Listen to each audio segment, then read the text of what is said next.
Hello everyone and welcome back to Pause Mongolia. Today I want to talk about issue becoming increasingly important in Mongolia, the implementation of the country's companion animal law and structural challenges surrounding it. In recent years, Mongolia introduced its first national framework addressing companion animals, often referred to as pet law. The law attempts to regulate breeding, require registration of animals, and encourage humane approaches to managing animal populations. It also reflects the growing awareness with Mongolian society that animals deserve more thoughtful protection and care. However, passing a law and implementing law are two different things. Many countries around the world have a strong animal welfare legislation, but the real question is always how those laws function in everyday practice. In Mongolia, today, many challenges in not simply the absence of legislation. The challenge is how that legislation is enforced, who is responsible for enforcing it, and whether the system designed to implement the law are actually working. To understand this issue, we need to look at the structure of enforcement, responsibility for companion animals, policies connected to national government institutions that deal with agriculture, livestock, and animal health. But in practice, enforcement happens mostly at the local level. City administrations and district governments are responsible for managing companion animal control programs. In Ulaanbaatar, for example, local authorities often hire private contractors to carry out animal control work. These contractors are tasked with responding to animal-related complaints, capturing animals, and managing population control efforts. On this surface, this system may seem efficient. Governments contract a company and that company performs the work, but the reality is more complicated. One of the most serious concerns is the lack of consistent oversight. When private contractors are hired to manage animal population control, there is often very little transparent monitoring of how the work is actually carried out. Police officers and other law enforcement authorities are not typically present to supervise the day-to-day actions of these contractors. Inspections are limited, responding is inconsistent, and much of the work happens out of public view. This lack of oversight creates a situation in which enforcement becomes largely invisible. When enforcement activities are invisible, accountability becomes weak. And when accountability is weak, then risk of inhumane practice increases significantly.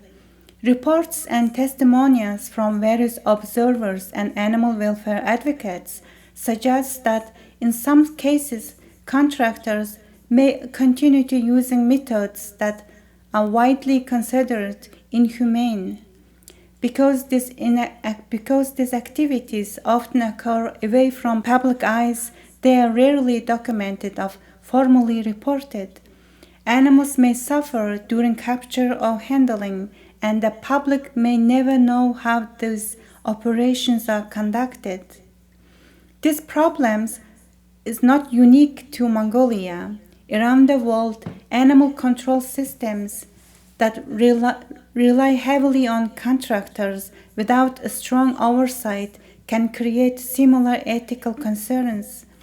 Humane population management requires trained personnel, clear guidelines, and transparent monitoring. But without these safeguards, enforcement can drift away from the intentions of the law itself.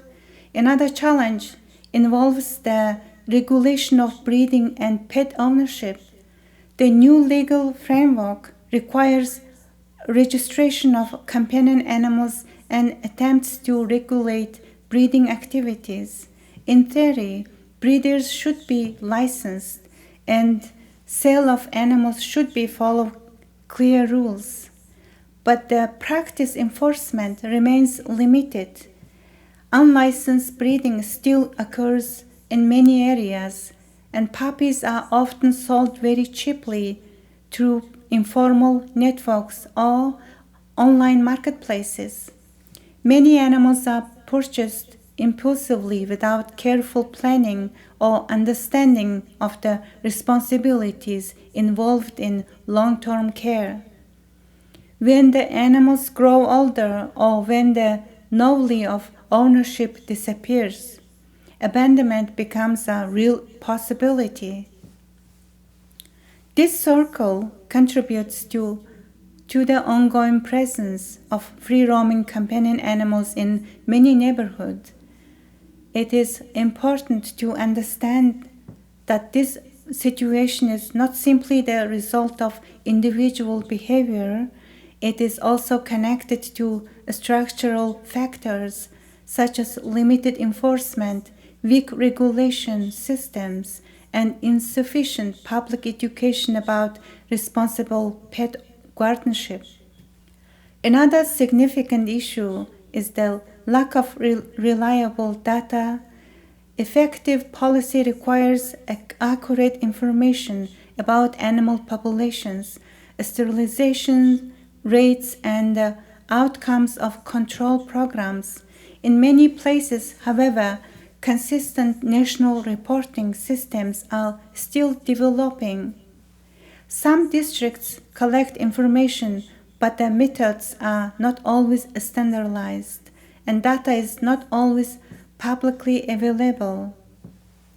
Without reliable information, it becomes difficult for policymakers, researchers, and citizens to evaluate whether existing policies are actually working.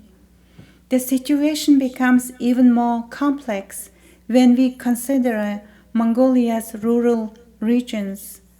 Much of the public discussion focuses on capital city Ulaanbaatar because it is the country's largest and most visible urban environment. But Mongolia is a vast country. The many rural communities where enforcement mechanisms are minimal or non-exist in rural areas, dogs have historically served practical roles such as guarding livestock and protecting homes. They often live outdoors and move freely around the settlement. This pattern of animal management differs from modern urban models of pet guardianship that emphasize indoor living, veterinary care, reproductive control. At the same time, Mongolia is experiencing rapid social change, urbanization, international communication, and global discussions about animal welfare are influencing how younger generations think about animals. Many young Mongolians today are more aware of responsible pet ownership, sterilization, and humane treatment. Social media platforms regularly feature conversations about adoption, rescue, and ethical care for animals. Veterinary services are gradually expanding, and some shelters or animal welfare organizations are working to improve conditions for animals in both urban and rural areas. These developments suggest that attitudes toward animals are evolving, yet structural challenges remain. Laws alone cannot solve complex social issues without strong institutions and resources and public engagement. Effective implementation requires trained personnel, transparent oversight, and clear accountability systems. Contractors responsible for animal control must operate under strict humane guidelines, and those guidelines must be monitored by authorities capable of enforcing them. Public education also plays a critical role. Responsible pet guardianship involves long-term commitment. It includes ensuring that animals receive proper food, shelter, veterinary care, and sterilization. Educational programs in schools and communities can help build culture in which companion animals are understood not simply as property but as living beings whose welfare matters. At broader level, the conversation about companion animals is connected to global discussions about ethics and our responsibilities toward other species. Philosophers such as Peter Singer and Tom Regan have argued that animals deserve moral consideration because they are capable of suffering and because their lives have value. These ideas have influenced animal welfare movements around the world. Mongolia now stands at an important moment in this involving conversation. The country has taken significant steps by establishing a legal framework for companion animals, but the true success of that framework will depend on whether the systems designed to enforce it become a transparent, humane, and accountable. Stronger oversight of contractors, better reporting systems, improved veterinary infrastructure, and widespread public education will all be necessary to transform the influence intention of the law into meaningful change. The story of Mongolia's companion animal law is therefore still unfolding. It reflects both progress and ongoing challenges as awareness continues to grow and institutions strengthening over time.